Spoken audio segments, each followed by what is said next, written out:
Have you ever looked at your life and wondered if there's a deeper pattern behind it all? A hidden map that explains your emotions, your struggles, your dreams, and even your connection to the universe itself. What if I told you that such a map exists? And it's been around for thousands of years, quietly passed down through mystical teachings and ancient texts. This map is called the Tree of Life, a central symbol in the Kabbalah, the mystical tradition within Judaism. But its wisdom reaches far beyond religious boundaries, offering profound insight to anyone on a spiritual journey, whether you're a seeker, a meditator, a philosopher, or simply someone trying to understand the bigger picture of life. The Tree of Life is not just a symbol, it's a blueprint of reality, of the universe, and of your inner world. It shows how energy flows from the divine into creation, how the soul descends into the body, and how we can ascend back to spiritual awareness and unity. In today's video, we are going to explore the full story of the Tree of Life. We'll break down each of its 10 spheres, known as the Sephirah, uncover the deeper meanings behind their names and connections, and discover how this ancient diagram can serve as a spiritual compass for your daily life. So take a deep breath, open your mind and heart, and let's begin this journey into the sacred geometry of the soul, because once you understand the Tree of Life, you'll never look at yourself or the universe the same way again.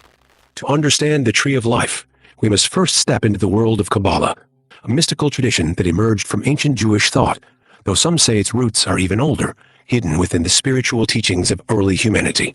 Kabbalah is not just a system of belief. It is an exploration of the invisible layers of reality, a way to connect with the divine, not through dogma, but through experience, through inner transformation, and through sacred knowledge. The Tree of Life is the core symbol of this mystical tradition. It is not an actual tree in the physical world, but a spiritual diagram, a cosmic structure that represents how divine energy flows into the universe and into us. It is a bridge between the infinite and the finite, between heaven and earth, between spirit and matter. Some traditions trace the Tree of Life back to the Garden of Eden, where it stood as a gateway to eternal life and divine wisdom. Others see it as encoded within ancient texts, like the Sephirah and the Zohar, which describe the structure of the universe using sacred numbers, letters, and energies. Over time, the Tree of Life has influenced many spiritual paths beyond Judaism. Its wisdom was adopted by Christian mystics, Islamic Sufis, and later Western esotericists during the Renaissance and Enlightenment. It became linked with alchemy, astrology, and the tarot, turning into a universal map of consciousness. At its heart, the Tree of Life is made up of 10 circles or spheres, called Sephirah, each one representing a different aspect of God, of creation, and of the human soul. These spheres are not separate. They are deeply interconnected, forming a network of divine energy, purpose, and experience. The tree is not just meant to be studied. It is meant to be lived, to be embodied. It mirrors the journey of the soul from its origin in divine light, down through the levels of creation, into the physical world, and ultimately back up towards spiritual awakening and unity. Whether you see it as a mystical code, a psychological tool, or a sacred path, the Tree of Life offers a profound way to understand who you are, why you are here, and how everything in the universe is deeply connected. And now that you know where the Tree of Life comes from and why it matters, let's look deeper at its structure, starting with the 10 Sephirah and the wisdom they carry within them. The heart of the Tree of Life is its 10 Sephirah, often described as divine emanations or attributes of God, but they are more than just qualities. They are the building blocks of all existence. They represent stages of creation, levels of consciousness, and aspects of the human soul. Each Sephirah is like a vessel that channels divine energy from the source into the world. They are not separate entities, but deeply connected, forming a dynamic flow from the infinite to the finite, from the unmanifest to the manifest. We begin at the top with Keter, which means crown. Keter represents pure divine will. It is the seed of all creation, the initial impulse that begins everything, beyond thought, beyond form, beyond duality. It is the most hidden and unknowable aspect of the divine, often described as the spark of light before the first word is spoken. Below Keter is Chokmah, which means wisdom. This is the first flash of insight, the creative spark, the inspiration that bursts forth from pure will. It is intuitive, powerful, and active, often compared to the masculine force of the universe, not in gender, but in energy, representing raw potential and forward motion. Balancing Chokmah is Binah, which means understanding. Binah receives the spark of wisdom and gives it shape. It is the womb of creation, the structure, the form, the feminine principle that turns inspiration into something tangible. It is reflective, nurturing, and deeply intuitive. Together, Chokmah and Bina create the basic duality from which all life unfolds. Next we have Chest, which means loving-kindness or mercy. It is the outpouring of generosity, abundance, and divine grace. Chest is the force that wants to expand, to share, to embrace. It flows endlessly and represents unconditional love, the power that gives without limits. To balance Chest, we encounter Gevurah, which means strength or judgment. While Chest expands, Gevurah contracts. It sets boundaries, enforces discipline, and ensures balance. Without Gevurah, love would become chaotic. So this Sephirah teaches restraint, focus, and the wisdom of limits. It is the power of justice and inner control. In the center between these two is Tiferet, which means beauty. Tiferet harmonizes the expansive love of Chest with the disciplined strength of Gevurah. It represents the heart, compassion, balance, and truth. It is often associated with the image of the enlightened soul, the beauty that comes from integrating both mercy and judgment into divine harmony. Moving downward, we reach Netzach, meaning eternity or endurance. Netzach is the force of persistence, ambition, and the drive to achieve. It reflects the emotional passion that keeps us going even when life becomes difficult. It is associated with leadership, courage, and victory. On the opposite side is Hod, meaning glory or splendor, where Netzach is raw passion and movement. Hod is intellect, precision, and strategy. It is the power of language, ritual, and communication. It brings clarity and analysis to our actions, allowing us to think before we act and speak with purpose. Together, Netzach and Hod create a dynamic flow between emotion and intellect, action and reflection, passion and logic, and they both feed into the next Sephirah, which is Yesod. Yesod means foundation, and it acts as the channel, the connector, the bridge between the spiritual and the physical. It gathers the energies of all the previous Sephirot and funnels them into one stream. It is associated with dreams, the subconscious, sexuality, and the power of connection. Yesod is the realm of imagination, memory, and intuition. And finally, we arrive at Malkuth, which means kingdom. This is the physical world, the material plane, the place where all the divine energies manifest into reality. Malkuth is the earth, the body, the senses, the here and now, although it may seem the furthest from the divine. It is actually where all spiritual energy finds its purpose. It is not separate from the tree, but its fulfillment. The journey from Keter to Malkuth is the descent of divine light into the world, but it is also the path of the soul rising back up to its source. Each Sephirah can be seen as both a lesson and a guide, a mirror and a map, helping us to understand ourselves and align more deeply with the universe. Understanding the Sephirot is not about memorizing names. It's about recognizing these energies within yourself, in your thoughts, your choices, your emotions, and your actions, because the tree of life is not only out there in the cosmos, it is also within you, alive, waiting to be awakened. Now that we have explored each of the 10 Sephirot and their divine meanings, let's move on to how these spheres are organized through the 3 pillars and the sacred paths that connect them. As we go deeper into the tree of life, we begin to see that it is not just a vertical chain of spheres. It is a living structure built around 3 powerful pillars. These pillars represent forces within creation and within ourselves that must be balanced and integrated for spiritual growth to happen. On the right side of the tree, we have the pillar of mercy. This is the active, expansive force associated with giving, creativity, and love. It includes the Sephirot of Chokmah, Chest, and Netzach. This pillar represents the energy that moves outward, that creates and shares. It is often linked with the masculine principle and symbolizes inspiration, freedom, and generosity.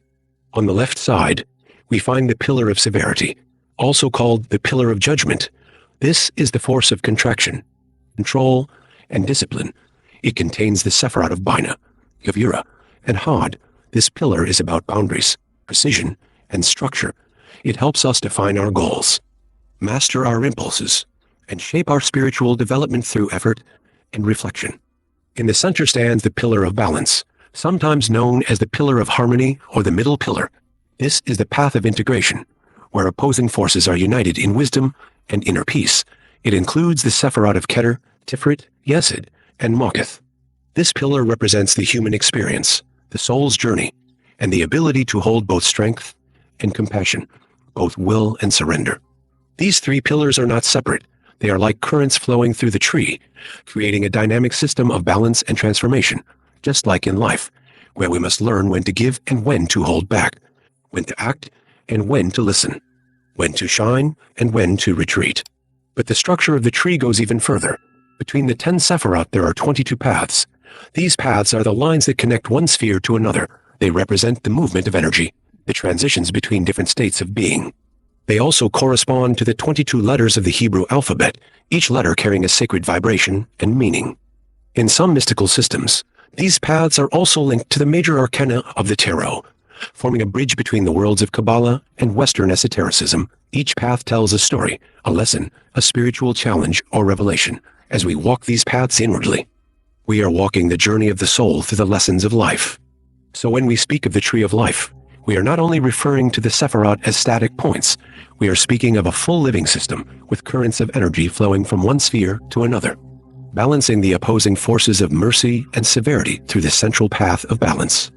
To truly walk the tree of life is to walk these paths, to experience the movement of spirit within us, to evolve through struggle and grace, through order and chaos, through thought and emotion, until we reach a place of wholeness.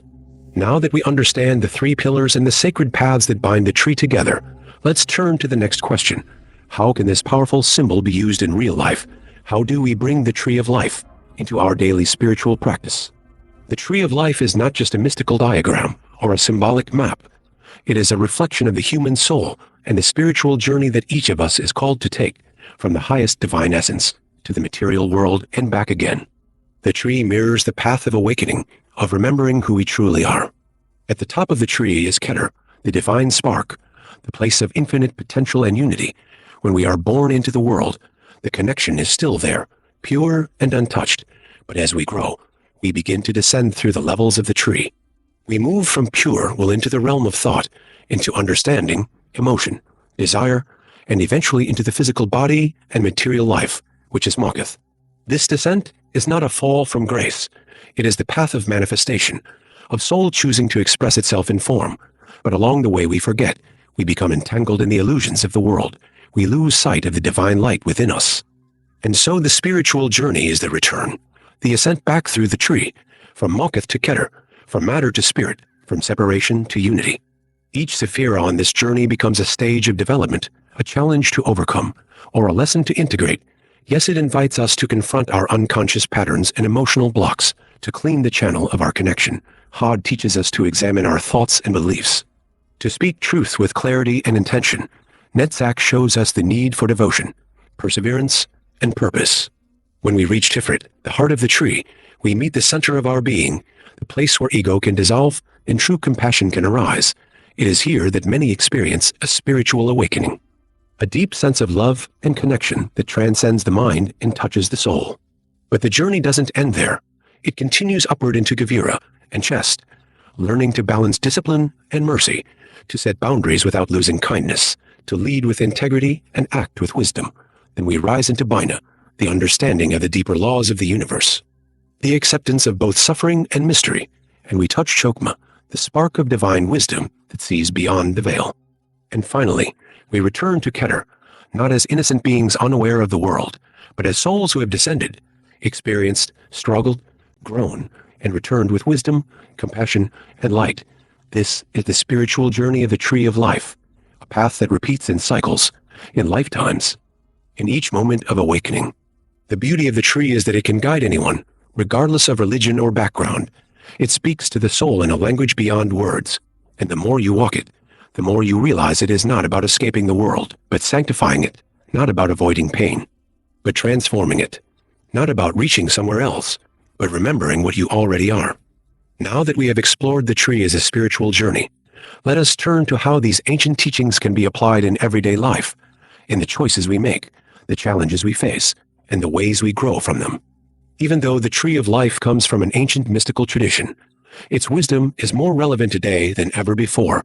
In a world filled with distractions, uncertainty, and emotional overload, many people feel disconnected from themselves, from others, and from any sense of deeper purpose. The tree of life offers a timeless framework to reconnect with what truly matters.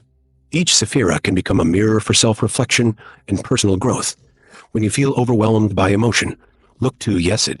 Ask yourself what lies beneath the surface of your feelings. What memories or patterns are shaping your reactions? When you are stuck in overthinking or self-doubt, reflect on Hod, where clarity of thought and honesty with yourself can guide you forward. When you feel exhausted, drained by the pace of modern life, visit Netzach, the sphere of endurance and passion. Remember why you started. Find again that spark that keeps you moving. And when you are faced with choices that test your values, turn to Tiferet, your inner truth, your heart's wisdom. This is not abstract spirituality. This is real-life application. We live in a time where personal development has become a major focus, but often it is approached from the outside in. Setting goals, building habits, changing appearances, the tree of life teaches us to grow from the inside out, to align our thoughts, emotions, will, and actions with something greater than ourselves, to become not just more productive, but more whole, more aware, more alive. Modern psychology, mindfulness, even leadership in creative fields are now echoing what Kabbalists taught centuries ago: the power of intention, the importance of emotional integration, the balance between structure and flow. All these ideas live within the tree. In your personal life, you can use the tree as a tool for meditation, for journaling, for decision-making, or for healing old wounds. You can ask yourself, which Sephirah am I stuck in right now? Where am I not flowing? What needs to be balanced or awakened? With practice, the tree becomes less of a map on paper and more of a living guide within you. And perhaps most importantly, the tree reminds us that we are not separate from the divine, that the same energy which formed the stars flows through us, that every challenge is a step on the path, every mistake a chance to grow, and every day an opportunity to climb a little higher. Next, we move into the final part of our journey, where we explore how different traditions and teachings have used the tree of life, and how this ancient symbol continues to evolve across time and culture. As we come to the end of this journey through the tree of life, take a moment to breathe and reflect, not just on the knowledge you've received, but on the deeper resonance it may have awakened within you. This is more than ancient wisdom. It is a map to remember who you are beneath the noise, the labels, and the stories you've been told. The tree invites you to see life not as chaos, but as a meaningful process. Every joy and sorrow, every success and setback becomes a step in your personal evolution. You are not broken. You are unfolding. You are not lost. You are being guided. The light you seek is not out there somewhere. It is already within you, waiting to be seen and lived. If this video sparked something in you, a curiosity or a longing to go deeper, let that be your invitation to explore further, read, meditate, reflect, ask questions, trust your own inner journey. The tree of life is not only for mystics or scholars. It is for anyone who is seeking truth, healing, and connection. If you found value in this video, please consider sharing it with someone who might benefit too. Leave a comment below about which part of the tree spoke to you most, and how you might apply it in your own life. And if you'd like to continue learning about the spiritual tools that awaken the soul and empower the mind, subscribe to the channel and join this growing community. Thank you for being here, for listening with your heart, and for walking this path, even just for a few minutes. May your journey be guided by clarity, courage, and compassion, and may the tree of life continue to reveal its wisdom to you in ways both seen and unseen. Until next time, keep growing, keep awakening, and keep walking your path with purpose.